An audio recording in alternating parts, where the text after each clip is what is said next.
Saudara-saudara yang dikasihi Tuhan, kiranya berkat, kasih, karunia dan damai sejahtera ada pada kita semuanya. Amin.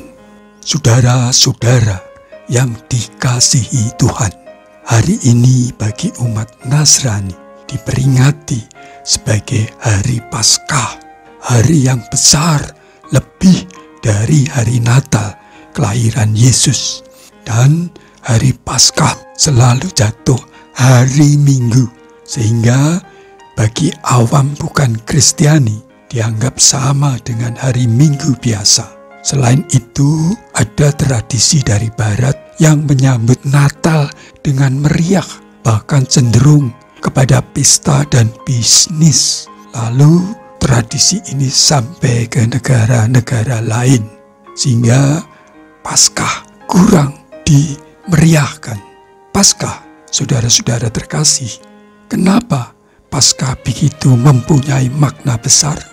Bahkan disebut kemenangan besar. Paskah adalah hari ketiga setelah penyaliban Yesus di hari Jumat, dan ini sudah dikatakan oleh Yesus. Matius 12 ayat 40. Sebab seperti Yunus tinggal di dalam perut ikan 3 hari 3 malam, demikian juga Anak Manusia akan tinggal di dalam rahim bumi 3 hari 3 malam. Pada hari Minggu pagi-pagi sekali, Yesus bangkit hidup seperti diceritakan oleh Alkitab. Matius pasal 28 ayat 1-10, Markus pasal 16 ayat 1-8, Lukas pasal 24 ayat 1-12, dan Yohanes pasal 20 ayat 1-10. Belum termasuk catatan sejarah yang ditulis sejarawan pada waktu itu. Maka nyata bahwa Yesus bangkit dari kematian, dari kuasa maut, adalah fakta kebenaran yang sudah dinubuatkan sejak ribuan tahun sebelumnya melalui kitab Perjanjian Lama. Yesus sendiri berkata, yakni bahwa harus digenapi semua yang ada tertulis tentang Aku dalam kitab Taurat Musa dan kitab Nabi-Nabi dan kitab Mazmur. Ada tertulis demikian, Mesias harus menderita dan bangkit dari antara orang mati pada hari ketiga. Lukas 24 ayat 44-46. Saudara-saudara yang dikasihi Tuhan, Yesus sendiri yang mengatakan Dia akan bangkit dari antara orang mati pada hari yang ketiga, yaitu hari Minggu, hari pertama suatu minggu.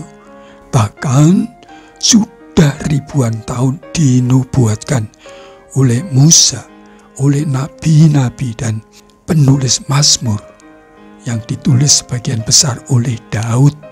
Semua yang dinubuatkan itu atas perintah Allah. Artinya, misi Allah melalui Yesus adalah menyelamatkan manusia, bagaimanapun kotor dan gelap hidup manusia. Nabi Yesaya menulis, marilah, baiklah, kita berperkara, firman Tuhan, sekalipun dosamu merah seperti kirmisi, akan menjadi putih seperti salju, sekalipun berwarna merah seperti kain kesumba, akan menjadi putih seperti bulu domba. Yesaya 1 ayat 18.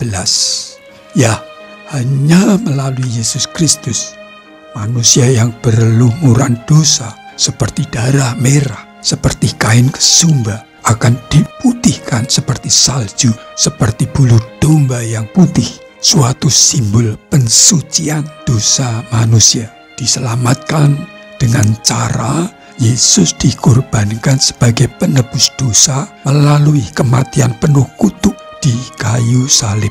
Apabila seseorang berbuat dosa yang sepadan dengan hukuman mati, lalu ia dihukum mati, kemudian kau gantung dia pada sebuah tiang, maka janganlah mayatnya dibiarkan semalam-malaman pada tiang itu, tetapi haruslah engkau menguburkan dia pada hari itu juga, sebab seorang yang digantung terkutuk oleh Allah. Ditulis pada Ulangan 21 ayat 22 sampai 23. Saudara-saudara, ayat di atas hendak menjelaskan bahwa Yesus telah disamakan sebagai orang berdosa, dihukum mati, dan terkutuk dengan penyalibannya. Saudara-saudara, ini adalah cara Allah menebus manusia dari kuasa dosa. Ini cara Allah mengganti dosa-dosa manusia yang merah kotor itu dengan tubuh Yesus yang disebut anak Allah. Kesetaraan Allah ada dalam diri Yesus. Dan Yesuslah satu-satunya nabi yang ditugasi menebus manusia dari kutuk dosa dengan mengambil alih kutuk yang seharusnya ditimpakan bagi manusia.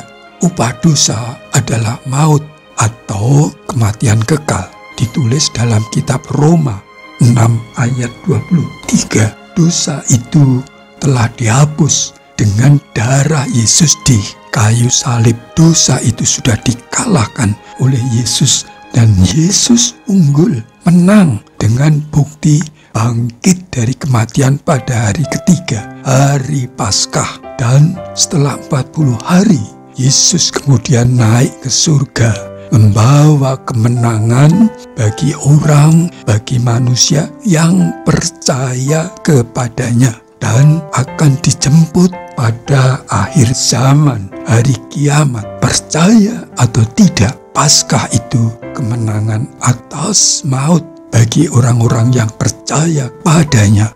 Puji nama Tuhan. Amin.